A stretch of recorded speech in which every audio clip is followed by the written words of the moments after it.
32 male, have been married to my wife Kate, 30F, for 4 years, together for 9. Our relationship has been amazing, loving and supportive. We have good communication, hardly ever argue, and our bedroom life has gone from strength to strength over the years. We discussed cheating in the past and I was always clear that we would be over if it ever happened. Kate went home to visit her family last weekend, which was fairly normal. Before she left on the Friday night, we had a minor argument about keeping the house tidy, so our communication was limited on Saturday, but I knew she was going out to meet some friends at a bar. I trusted her 100%, so didn't think anything of it. Before I fell asleep, I texted her saying that I hope she had a nice night. When I woke up on Sunday morning, I had a missed call from Kate at 4 a.m, so I immediately called her to check if she was okay, but no answer. After a few hours I tried again a few times, but still no answer. Around an hour later I got a message saying she was fine and was driving back soon. Kate got home late afternoon and looked awful. She had clearly been crying, was not wearing any makeup, unusual for her, and looked like a shell of a person. I knew right away something was wrong, but she wouldn't let me hug her and would barely speak. I sat her down on the couch and made her some tea. I gently encouraged her to tell me what was wrong, and she burst into uncontrollable tears for at least 10 minutes while I was trying to comfort her. She then proceeded to tell me, stopping every few words, that she had slept with someone last night after the bar. At that moment, something in my brain broke. I can't describe it any other way. I immediately got up and jumped in my car and drove off. I went to a park and walked around it for about an hour. Kate was calling my phone constantly and I turned it off. When I got home, I grabbed 2 suitcases from the garage and went to our bedroom. I threw some of Kate's clothes and shoes into them and left them by the front door. Kate was lying on the floor in the living room, curled up into a ball sobbing. I called her best friend who lives nearby and told her that Kate needed a place to stay and a ride to her place, and that Kate could explain everything to her later. I told Kate I was leaving for an hour and that her friend was coming to pick her up. She grabbed onto my legs trying to stop me from leaving. When I returned home again, Kate was gone and so were the cases. On Monday, with a clearer head, I answered one of Kate's many calls and told her that I needed her to send me an email with as much details as possible of that night, and if she leaves anything out, there will be no hope of reconciliation. I received this email on Monday night but still haven't opened it. Since then, everyone has been trying to contact me, but I have just been working, exercising and sleeping. One of her friends turned up at my house with an attitude demanding an explanation. I told her to speak to Kate and close the door in her face. I have also been speaking to divorce lawyers, have moved money into separate accounts and blocked Kate and all of her friends on everything. Everything I have done since I found out seems like I have been on autopilot. I don't feel angry, upset or overly emotional. Just numb. Kate posted a note through the door yesterday asking me to meet tomorrow, but I'm conflicted. Should I meet her? Will it change anything? Is there any point in trying to reconcile? Is it normal to feel like a robot, and how do I snap out of this? Update 1. After reading your comments, I decided to meet with Kate but not read the email. Kate came to the house yesterday and when I opened the door she looked terrible. She tried to hug me and started mumbling apologies, but I stopped her and we sat down to talk. I started by telling Kate that I would be recording the audio of the conversation and she agreed. I then asked her to explain what happened and told her that I haven't read the email she sent. Kate said she had been at the bar with 2 friends, I know and like both of them, and told me what she had to drink. I was surprised at how little she drank because it was the same amount we would normally drink when going for dinner, a few glasses of wine and a cocktail. She admitted she was only slightly tipsy. One of her friends, Sarah, has a younger brother, Max, 27M, who came to pick them up around midnight. It's a running joke in their group that Max has had major crush on Kate since high school, and I had heard them joke about this. The 4 of them went to get some food and Max then dropped each one off until it was just him and Kate. Kate said she didn't want him to drive the 20 minutes to her parents' place after working all day, so would just order an Uber from his apartment. She went into his apartment to order the Uber but couldn't get one. Max suggested she should crash in his bed and he would take the sofa. He would then drop her off in the morning. Kate refused and continued to try to find an Uber. They were sitting on Max's bed and he kissed her. She kissed him back and they ended up having sex. After that she broke down crying from guilt and Max took her home. She cried for another hour, then tried to call me to tell me what she had done. We had to stop a number of times because Kate kept breaking down and crying hysterically. She told me it was a huge mistake, she got caught up in the moment, it was terrible, she only loves me blah blah blah. After she was done, I told her that her story didn't make sense, but it didn't matter at this stage because I was done. This caused another breakdown. I told her I was going to continue with the divorce preparations, but for the next month we would be separated with no contact. I also told her that we would both remain faithful, would get a full STD panel, and she would tell our mutual friends and family what happened. If she sticks to these conditions, I would be willing to meet again to see if there was any way forward other than divorce. She enthusiastically agreed to this but made it clear that she did not expect me to stay faithful to her. I know many of you will criticize this decision, but I need to be sure that divorce is the right option after I have had time to process everything that has happened. I am still 99% sure that is where we are heading, but I need to be 100% certain. Update 2. First of all, I'm not in robot mode anymore. I have been having bursts of intense feelings of anger and betrayal, but have been keeping busy with work and exercise. My friends have also been great since they found out and have been dragging me out of the house to hang out. I decided to read the email and wish I hadn't.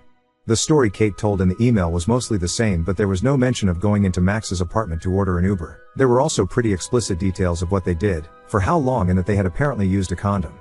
I will never be able to forget this description. Many people who were originally criticizing me for kicking Kate out of the house have now apologized, but they can keep it. Kate's parents reached out to apologize, and I spoke to them because we had a good relationship before all of this.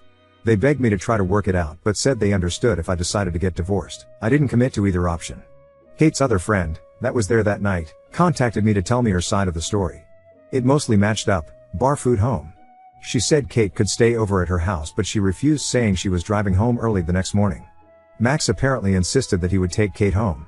The version of the story that she told didn't mention Kate trying to get an Uber, only that Max invited her in and she accepted. I asked her if she had ever suspected anything before, and she told me that about a year ago, she went to meet Kate for coffee but found Max sitting with her when she arrived.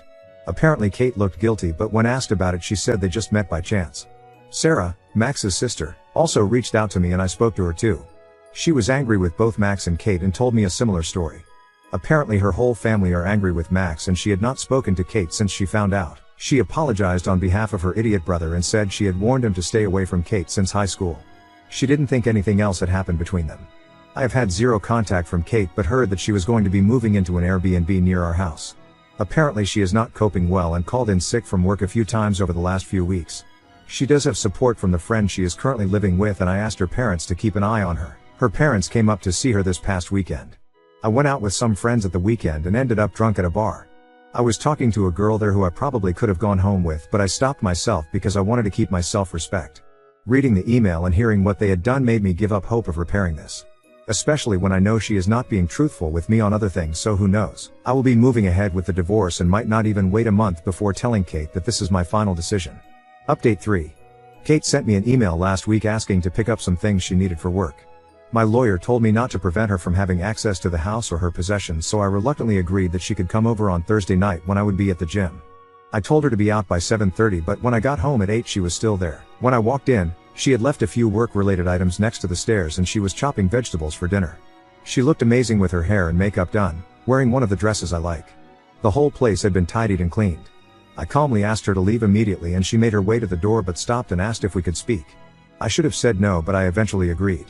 We sat down and had a conversation for around an hour, which jumped from topic to topic. Again, I told her I would record the audio and she agreed. I started by asking her if she had kept her side of the agreement we made the last time we spoke. She said she had taken an STI test which was all negative, mine was too, thankfully, and a pregnancy test which was negative.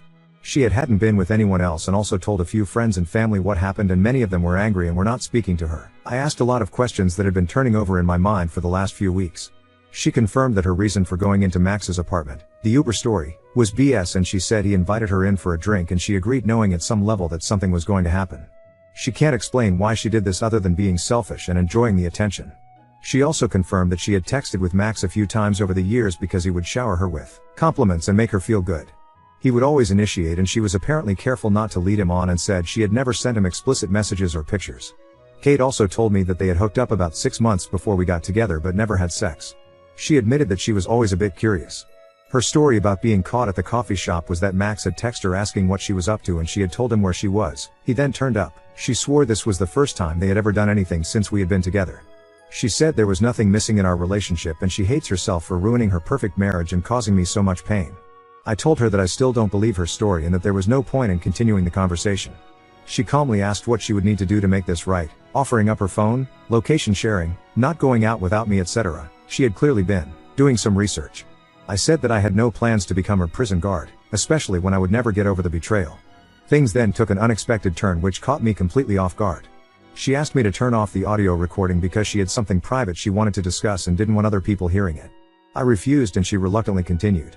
She asked if I had been involved with anyone else sexually since all of this happened, making it clear she was fine with it.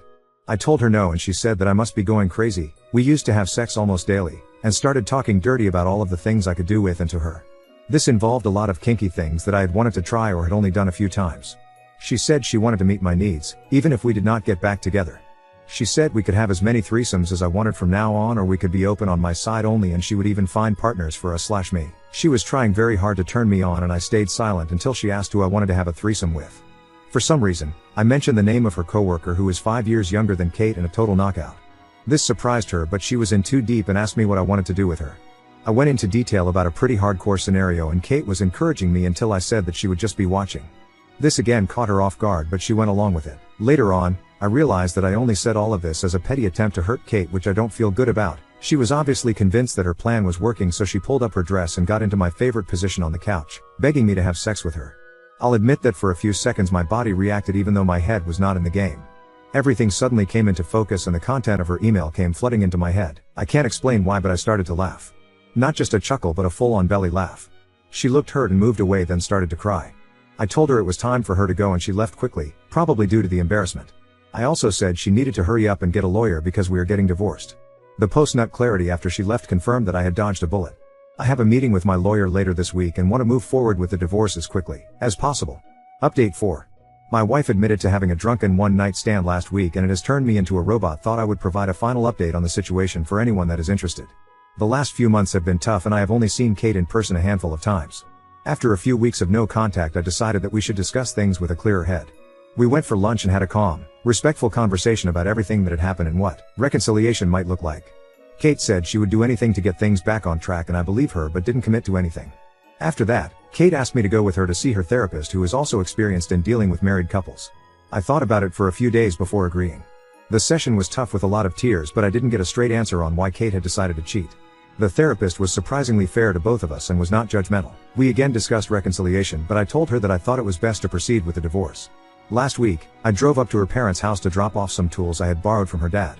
We had arranged for Kate to be there and for her parents to go out for a few hours to give us a chance to talk. I spoke with her parents alone, who were heartbroken, which was hard, but they were both very supportive. During the conversation with Kate, I told her clearly that I had given it a lot of thought, but I wanted to move ahead with the divorce. It came down to the fact that, in my view, we would never get back to where we were and I realistically can't see myself ever getting over the betrayal. Even if we could regain the trust, it could take a decade of hard work and that is too big of a risk for me. Kate finally accepted this and we had calm discussion about how we would divide assets, sell the house, etc., and wrote an email to our respective lawyers. We left each other on good terms. The divorce should be finalized by the end of the year and the house will be put up for sale soon. In the meantime, we will go no contact and agreed not to start dating until everything is finalized. I have had a few casual hookups and it feels strange to be going back to being single after all this time. I have been hitting the gym, spending a lot of time with friends and family and getting back into my hobbies. I'm optimistic about the future, and although I'm still devastated by the loss of my marriage, I feel that this has made me grow as a person. Now on to second story. Fiancé's mother handed me abortion pills at a family gathering, claiming it was a jewelry gift, and he's still silent. We were having a sort of an early holiday gathering hosted at his parents' house. It wasn't a small gathering either, and not everyone there knows we're expecting except his brother, mother and father. Right before got ready to leave, she gave me a small gift box which I initially thought was jewelry and told me to tell her or my fiancé what I think of it. All of this kind of happened in a rush and there wasn't even a gift exchange between everybody because it wasn't that kind of a party, but everyone thought she's being sweet to me because we're getting engaged soon.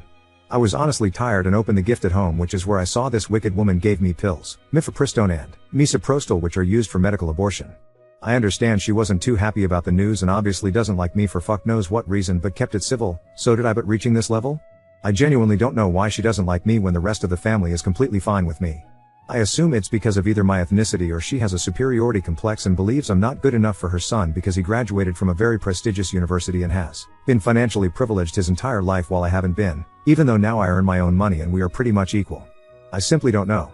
I obviously told him and showed him and he saw how visibly upset I am, comforted me and said what she does/says to me doesn't reflect my worth and will talk to her. I don't understand why he doesn't do something about it immediately? It has been almost 24 hours. We are happy about this pregnancy and even though it wasn't exactly planned, it was welcome if it happened, and that is something him and I have discussed over a year ago. Edit to those wondering how she could have gotten abortion pills without being pregnant. They can be ordered online and delivered discreetly. You don't have to go to a clinic. Or she could have paid someone to get them. Either way they are accessible and honestly I don't give a shit how she acquired them, it's what she did with them. Update 1. To start off, I didn't talk to any friends or family. I know the situation best and I tried to view it from everyone's perspective. To start off, I want to add background to everything so everyone can understand a bit better where I'm coming from. My partner is from a wealthy background and I am middle class, however my family has gone through periods when our electricity would be cut, my father doing any job to get vegetables, fruits and bread, I remember this vividly, and him crying and typing so don't mind my spelling or whatever, while my partner has had everything on a silver platter and had seen the world by the time I had traveled further than neighboring countries. I do remember at the beginning, when I met him, I mentioned an experience of staying at a hostel. He had no idea what that was and I had to explain, and he was like, oh so like when you go with a school. Yeah, anyway, I have traveled a lot staying at hostels and truly loved it, especially when I traveled alone. Met so many amazing people, late night deep conversations, and at a point I was even convinced I had met my soulmate. On that note, the soulmate person, I dreamt of him last night again. I woke up before I got to speak to him again. My partner, born into wealth where a few generations of his family got into one of the top 5 universities in the world, traveled etc. Fuck him, you get the idea. I decided to do something manipulative. I know it is, probably even illegal, but I had to in order to get him open up. I told him I saw a cool hack on TikTok for a whiskey glass where you freeze water in the glass while it is tilted and it freezes so you don't have to add ice. Whatever, you get the idea. So I told him to try it out, but my main goal was to get him talkative and open up to me. And no, he didn't talk to his mother, but once again, fucker, this is between us. I asked him if it's good that way and he said yes, to which I replied I wish I could try it, but I can't drink alcohol now, and he just laughed. I said, well, maybe I should use your mom's gift, haha, to which he only smirked and looked away from me, and I just knew something was up. I don't want this to be too long, but his mother is insane. She has kicked him out at the age of 11, and the same day she called the police that he ran away, had threatened with suicide and tried to do it, and is diagnosed with a personality disorder. This is as short as I could make it because the update isn't about them, honestly. I told him I personally am unsure about having a child, and he told me he would support any decision I would make. So much for a happy father, but yes. I am leaving the country in less than 2 weeks and I will be having a medical abortion. I don't want to be in this family. Essentially, their opinion is that I am in for the money, which I never even thought about, and I am financially independent. Yes, I do live with him, but I am most definitely able to live without his financial support. The leave is for me to have a break from everything that has happened, and I put actual jewelry in his mom's box with which the abortion pills came with. It's a break is what I said to him because he was in a vulnerable position and I didn't want to distress him further, but I am leaving and I can most definitely provide for myself, so that's not an issue. In less than 2 weeks I will be away. Once again, thank you to everyone who commented and messaged me. It has been overwhelming and I can't reply to everything, but thank you very much for being there for me. Edit. The jewelry I put in the box is the ring which he proposed with. I didn't buy her anything.